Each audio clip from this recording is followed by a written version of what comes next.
Halo Bapak Ibu Guru, salam sejahtera untuk kita semua. Assalamualaikum warahmatullahi wabarakatuh. Salam, namo buddhaya, salam kebajikan. Bagaimana kabarnya Bapak Ibu? Semoga Bapak Ibu dalam keadaan sehat dan bahagia. Baik Bapak Ibu, perkenalkan saya Indra Riswanto dari SMA Katolik Satya Cendika Jember. Pada video kali ini saya ingin membagikan pemahaman saya mengenai merdeka belajar. Di video kali ini saya akan memaparkan hasil pemahaman saya dari materi-materi atau topik yang saya pelajari di pelatihan mandiri pada platform Merdeka Mengajar. Tentu saja karena kita sama-sama belajar Bapak Ibu ya, maka saya sangat berharap sekali masukan dan kritik dan juga saran dari Bapak Ibu tentang isi atau konten dari pemaparan di video kali ini. Baik, langsung saja Bapak Ibu, kita masuk ke pemaparannya. Jadi pada materi Merdeka Mengajar ini, kita akan coba mengingat kembali apa yang dimaksud dengan manusia merdeka. Kemudian kita akan coba mengingat kembali apa itu yang dimaksud kodrat murid. Kita juga akan mengingat kembali asas trikon yang disampaikan oleh Ki Hajar Dewantara. Kemudian kita akan coba mengingat kembali tentang budi pekerti itu seperti apa. Dan terakhir kita akan coba mengingat kembali tentang teori konvergensi yang disampaikan juga oleh Ki Hajar Dewantara. Kelima hal ini nanti setelah kita ingat kembali, maka kita akan coba merefleksikan apa peran saya sebagai seorang guru di Merdeka Belajar ini. Dan nanti murid saya harus berperan seperti apa di Merdeka Belajar ini. Nah, maka kita coba langsung masuk Bapak Ibu ya ke materi yang pertama, yaitu tentang manusia merdeka.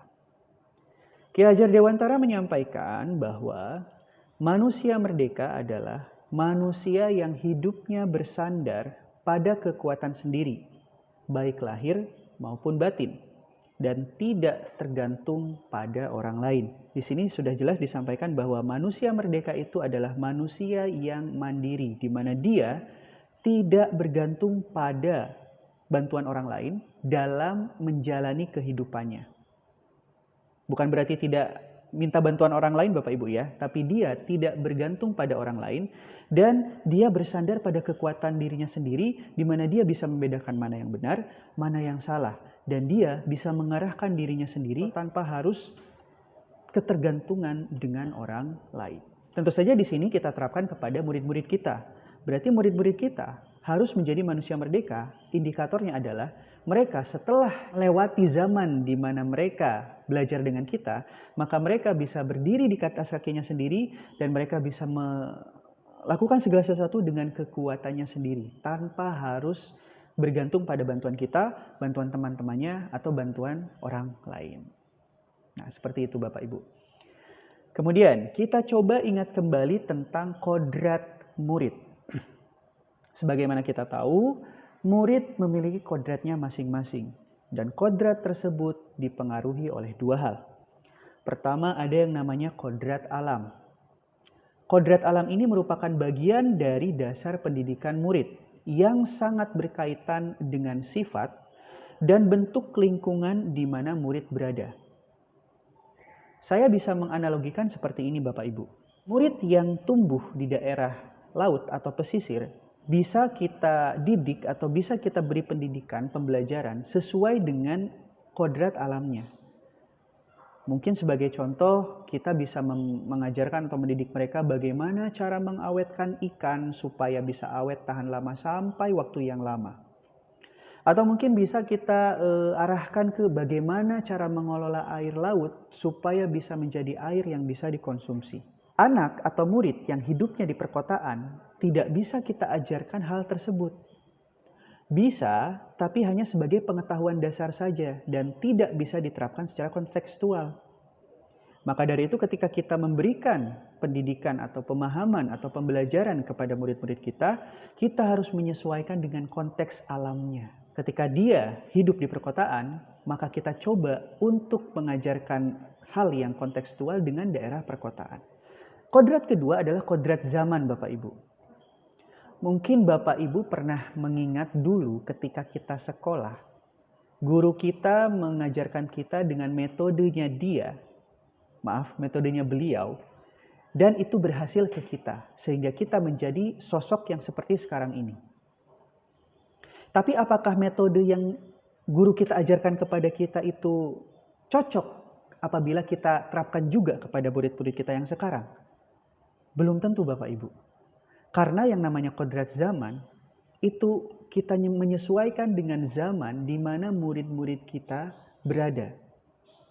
Zaman sekarang murid sudah masuk ke dalam native teknologi, artinya mereka sudah paham dengan teknologi, mereka bisa mengambil sumber belajar dari manapun, dimanapun, dan kapanpun. Berbeda dengan zaman kita sekolah dulu. Maka alangkah bijaknya ketika kita menyesuaikan juga dengan kodrat zaman anak-anak zaman sekarang. Kalau mereka sih bilangnya zaman now ya.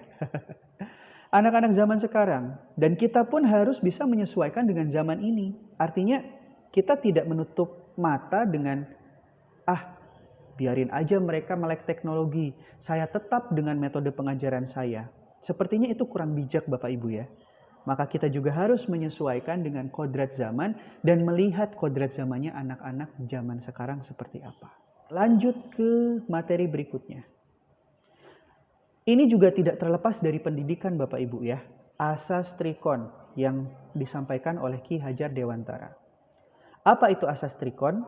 Kon yang pertama adalah continue. Yang namanya pembelajaran Bapak Ibu ya, itu sudah pasti terjadi atau berlangsung secara berkesinambungan, secara berkelanjutan. Jadi perkembangan yang secara berkesinambungan dilakukan terus-menerus dengan perencanaan yang baik. Itu yang dimaksud dengan continue. Salah satu pembelajaran yang continue ini, contohnya adalah kebudayaan. Di mana anak-anak diajarkan budaya, etika, dan juga adat. Itu akan terus berkesinambungan dari zaman dulu sampai nanti zaman di mana anak-anak akan menjadi orang pada zamannya. Sehingga pembelajaran yang harus kita lakukan ke anak-anak itu tidak hanya terbatas pada pembelajaran di kelas kemudian selesai. Kita coba berikan sebuah pembelajaran di mana murid-murid kita bisa belajar sepanjang hayat. Kemudian ada yang namanya asas konvergen. Konvergen di sini memiliki artian bahwa kita bersama bangsa lain mengusahakan terbinanya karakter dunia sebagai kesatuan kebudayaan umat manusia sedunia tanpa mengorbankan nilai atau identitas bangsa masing-masing. Kalau kita terapkan di dunia pendidikan, misalkan kita ingin menerapkan metode pembelajaran mungkin dari Finlandia misalkan. Nah, kita boleh mengambil atau menerapkan metode tersebut, tapi tidak boleh melupakan nilai-nilai identitas bangsa. Ambil yang bagusnya, kalau misalkan ada yang tidak sesuai dengan nilai-nilai kebangsaan, maka tidak perlu kita tiru. Kita tiru yang baik-baiknya saja. Kemudian lanjut ke konsentris. Konsentris ini artinya bersikap terbuka, tetapi tetap kritis dan selektif terhadap pengaruh kebudayaan di sekitar. Hampir sama seperti konvergen tadi. Bersikap terbuka di sini artinya ya kita sebagai pendidik yang akan terus mengajar murid-murid yang silih berganti, tentu saja harus terbuka dengan zaman, terbuka dengan opini, terbuka dengan kritik dan saran untuk kepentingan belajar murid-murid kita. Kita tidak bisa monoton dengan yang penting pembelajaran saya selesai, yang penting saya selesai mengajar, pulang. Sepertinya tidak bijak Bapak Ibu seperti itu. Kita harus tetap terbuka dan tentu saja tidak, definisi terbuka tidak, ayo semuanya kita ambil, tidak. Tentu saja kita harus memilih mana yang benar, mana yang cocok, dan mana yang kurang cocok. Berikutnya adalah budi pekerti. Budi pekerti atau biasa kita sebut watak, itu merupakan hasil bersatunya gerakan pikiran, perasaan, dan kehendak atau kemauan, sehingga menimbulkan suatu tenaga. Ini yang disampaikan oleh Ki Hajar Dewantara. Kemudian Ki Hajar Dewantara juga menyampaikan bahwa Budi pekerti itu adalah perpaduan antara cipta atau kognitif dan rasa atau afektif sehingga menghasilkan karsa atau psikomotorik. Sepertinya istilah kognitif, afektif, psikomotorik ini tidak asing bagi kita Bapak Ibu ya. Terutama mungkin Bapak Ibu yang dulu sempat mengajar di era kurikulum yang sebelumnya. Nah, terus apa hubungannya kognitif, afektif, dan psikomotorik di budi pekerti? Saya bisa menganalogikan seperti ini Bapak Ibu. Semisalkan murid kita ada yang memiliki budi pekerti atau watak yang jujur. Suatu hari dia melihat temannya yang berbohong, melihat temannya yang ke kantin ngambil makanan 2 tapi bayar 1. Nah, di situ dia muncul perasaan yang tidak nyaman. Kejujuran yang dia miliki, yang dia tanamkan, itu merupakan cipta atau kognitifnya dia. Ketika dia melihat teman atau orang sekitarnya ternyata ada yang tidak jujur, muncul rasa tidak nyaman, dan itu bisa dikategorikan sebagai afektifnya. Nah, karena ketidaknyamanan tersebut, akhirnya dia menegur temannya atau menanamkan di benaknya bahwa saya jangan sampai meniru sikap seperti itu, maka itu menjadi sebuah karsa atau psikomotorik. Nah, sehingga kesatuan 3 hal ini tidak bisa dilepaskan satu sama lain, dan itu yang menciptakan budi pekerti. Nah, seperti itu Bapak Ibu ya. Baik, kita lanjut sekarang ke teori konvergensi. Teori konvergensi ini merupakan perpaduan antara teori tabula rasa dengan teori negatif Bapak Ibu. Apa itu teori tabula rasa? Coba kita ingat kembali Bapak Ibu ya. Teori tabula rasa adalah kita mengibaratkan bahwa murid kita itu adalah sebuah kertas putih kosong di mana nanti kita akan tuliskan oleh pendidik tentunya ya, dituliskan pengetahuan, wawasan yang diinginkan pendidik. Nah, ini mungkin yang kurang tepatnya Bapak Ibu ya, diinginkan pendidik. Berarti ibaratnya kita seperti menyuapi murid kita, pokok jadi apa yang kita inginkan. Itu yang dimaksud teori tabula rasa.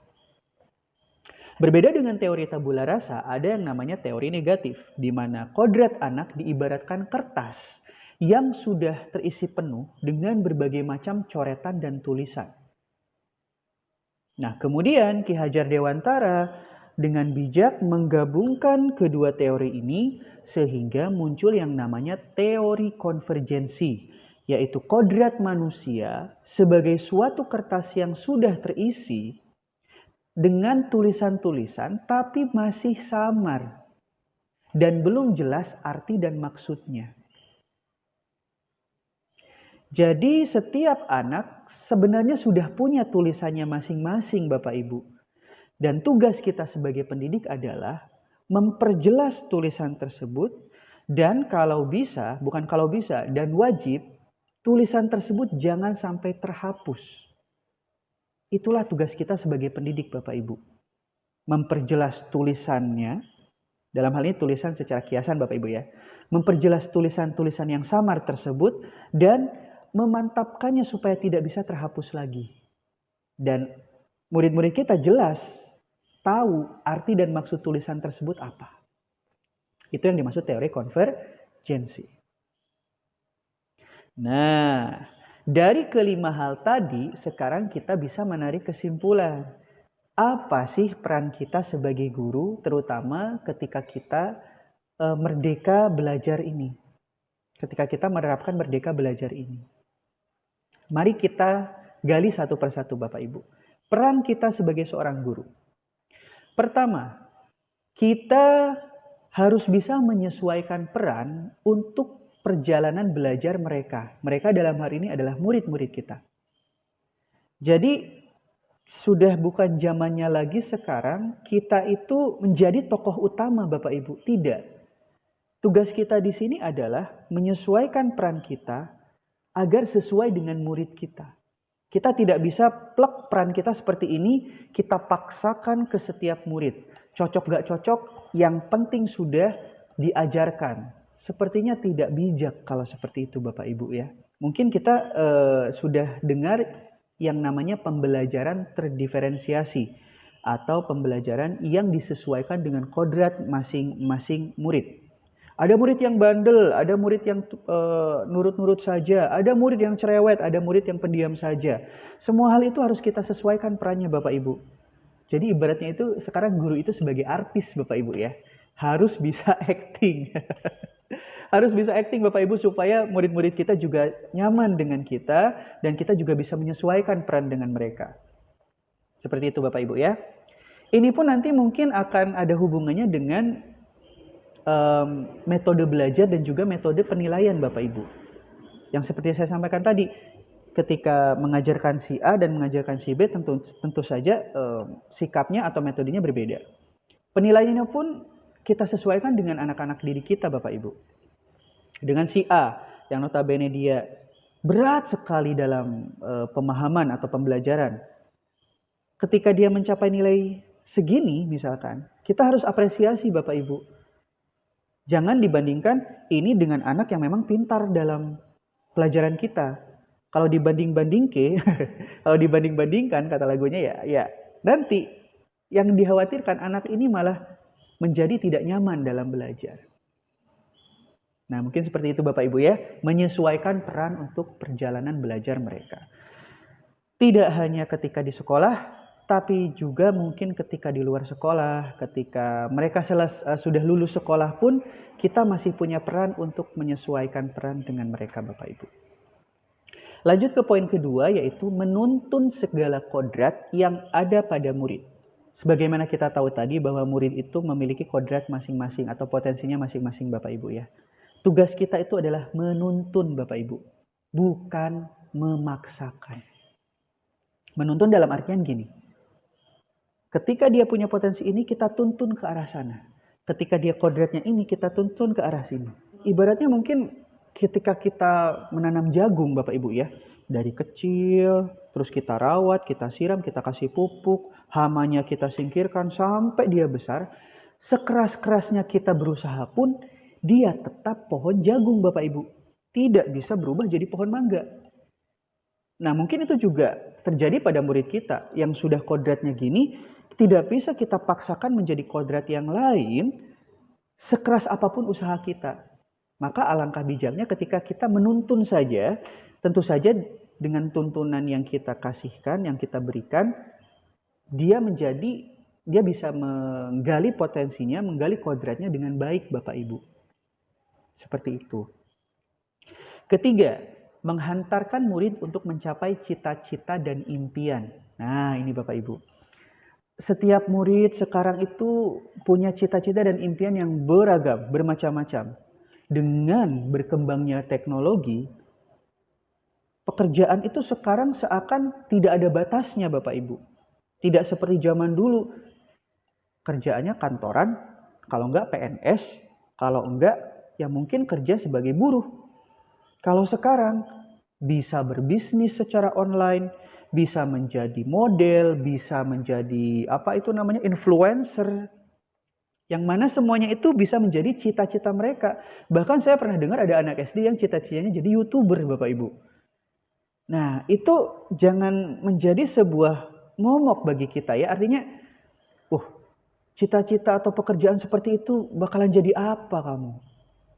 Iya, kita mungkin punya pengalaman, mungkin punya istilahnya hidup lebih dahulu ketimbang mereka. Dan kita punya rasa bijak dan ingin mereka supaya jangan sampai terjerumus dengan sesuatu yang kita takutkan. Tapi ketakutan berlebihan itu juga tidak baik Bapak Ibu. Selama cita-cita mereka dan impian mereka itu baik, kenapa tidak hantarkan saja? Misal ada siswa kita yang ingin menjadi model. Terus kita berpikir, buat apa jadi model? Pekerjaan yang tidak menjamin masa depan. Belum tentu Bapak Ibu ya. Kita arahkan dulu, kita hantarkan dulu murid kita itu menjadi cita-cita atau menjadi orang atau menjadi sosok yang cita-cita mereka, impian mereka. Terlepas dari mereka nanti dapat apa, mereka nanti dapat gaji berapa. Yang penting mereka nyaman dulu dengan cita-cita dan impian mereka. Kita hantarkan Bapak Ibu supaya mereka menjadi orang atau manusia yang merdeka seutuhnya. Lanjut. Membantu murid dalam mengelola respon-respon dan perasaan untuk menemukan dan menentukan tujuan belajarnya. Terkadang, Bapak Ibu, murid tidak hanya merasakan unsur intelijensinya. Kadang mereka juga merasakan unsur biologis dalam belajar. Maksudnya apa? Unsur intelijensi itu misalkan ketika dia mendapatkan informasi, dia bisa mengelola informasi dan mengolah informasi, kemudian dia mendapatkan pelajaran baru dari informasi tersebut. Tapi murid-murid kita masih belum bisa membedakan mana informasi yang bermanfaat untuk mereka dan mana informasi yang kurang bermanfaat untuk mereka. Tugas kita sebagai pendidik di sini adalah memberikan pemahaman ke mereka untuk bisa memilih mana yang bagus, mana yang kurang bagus, mana yang baik, mana yang kurang baik. Kita arahkan dan kita tuntun mereka supaya bisa dengan mandirinya membedakan mana yang baik dan mana yang kurang baik. Respon-respon seperti itulah yang harus kita tuntun bagi murid-murid kita. Nah, ini respon-respon dan perasaan. Nah, ini Bapak Ibu yang mungkin agak bahaya. Kalau sudah main perasaan, misal nih, anak tersebut mendapatkan masalah atau anak tersebut dirundung oleh teman-temannya atau anak tersebut mendapatkan istilahnya apa ya? Teguran dari guru dan dia merasa bahwa itu semacam hukuman. Pasti akan muncul perasaan sedih, marah, bingung, dan ya parahnya sih stres. Ini harus kita latih, harus kita tuntun murid-murid kita supaya mereka bisa merespon dengan bijak Bapak Ibu. Semisal mereka belajar terus tapi remedial terus mereka murung, sedih, maka kita tanamkan kepada mereka, kita tuntun mereka, kita bimbing mereka supaya memanage rasa sedih ini ke arah yang baik. Misalkan, oke, sedih kamu tidak apa-apa, tapi kamu jangan sampai menyerah untuk mencoba. Artinya kita tetap memberikan harapan kepada murid-murid kita Bapak Ibu. Jangan menjudge kamu remedi tanpa memberikan feedback atau umpan balik ke mereka dan tanpa mengapresiasi mereka. Itu sepertinya sangat tidak nyaman bagi murid-murid kita Bapak Ibu. Seperti itu. Jadi kita coba membantu murid kita untuk mengelola respon-respon secara intelligence dan respon-respon secara biologis, terutama dalam hal perasaan mereka. Apalagi anak-anak SMA ya. Gejolaknya itu luar biasa Bapak Ibu. Kalau kita bilang sih zaman-zamannya nakal, zaman-zamannya cinta-cintaan itu zaman SMA. Jadi Bapak Ibu bagi Bapak Ibu guru yang sekarang guru SMA ya, harus pintar-pintar banyak-banyak berlatih membimbing respon murid Bapak Ibu ya. Oke, lanjut. Memberikan kepercayaan kepada murid bahwa di masa depan mereka akan mampu mengisi zamannya. Nah, ini Bapak Ibu. Saya baru menyadari bahwa dulu ada anak didik saya yang masih SD. Selang beberapa tahun ketemu lagi dia sudah lulus kuliah. Luar biasa, saya langsung shock di situ Bapak Ibu. Ternyata zaman ini bergerak atau berlalu sangat cepat. Dan dulu mungkin zamannya kita. Tapi ketika waktu berlalu, akan muncul zamannya mereka Bapak Ibu. Zaman murid-murid kita dan kita berpindah dari pemeran utama menjadi pemeran pendukung atau pemain figuran saja. Akan muncul zaman beberapa tahun lagi, murid-murid kita yang kita ajarkan sekarang atau yang kita didik sekarang akan menjadi orang penting di zamannya. Entah itu mungkin jadi gubernur, entah itu mungkin menjadi pebisnis, menjadi pilot, menjadi dokter yang akan ada di zamannya mereka. Dan ketika itu terjadi Bapak Ibu, kita hanya sebagai pemeran pendukung saja. Maka mumpung kita ada di zamannya ini, mari kita berikan kepercayaan kepada murid-murid untuk membangun zaman mereka dengan baik, untuk menggunakan atau mengisi zaman mereka dengan bijak dan dengan hal-hal yang positif. Sehingga apa? Kita yang mengalami zaman itu juga akan merasakan imbasnya. Jadi mendidik, kalau saya analogikan ini, memberikan kepercayaan kepada murid di masa sekarang itu sama saja dengan menjamin masa depan kita nanti, Bapak Ibu. Karena nanti mereka yang akan menghandle zamannya. Seperti itu Bapak Ibu ya. Nah itu peran seorang guru. Nah sekarang kita coba tanamkan apa-apa saja yang harus kita lakukan atau harus kita ingat sebagai seorang guru. Kita harus tanamkan Bapak Ibu bahwa setiap murid itu memiliki kodrat atau kekuatan potensinya yang berbeda-beda. Sehingga kita tidak bisa memaksakan satu kehendak kepada murid kita. Kita harus bisa membimbing mereka supaya menjadi manusia seutuhnya, manusia merdeka yang tahu kekuatan atau potensi-potensinya. Yang bisa sukses dengan kekuatan atau potensi-potensinya, dan jangan sampai kita membentengi mereka untuk apa ya istilahnya? Untuk berjalan di kodratnya atau kekuatannya sendiri. Endingnya nanti stres Bapak Ibu, kasihan. Selanjutnya adalah pendidikan hanyalah sebagai tuntunan. Nah, ibaratnya kita, ya mungkin Bapak Ibu di sini ada yang sudah punya putra atau putri Bapak Ibu ya. Kalau kita ingat ketika mereka kecil, mungkin kita tuntun untuk bisa berjalan. Tapi setelah bisa berjalan, masa kita tuntun terus Bapak Ibu ya?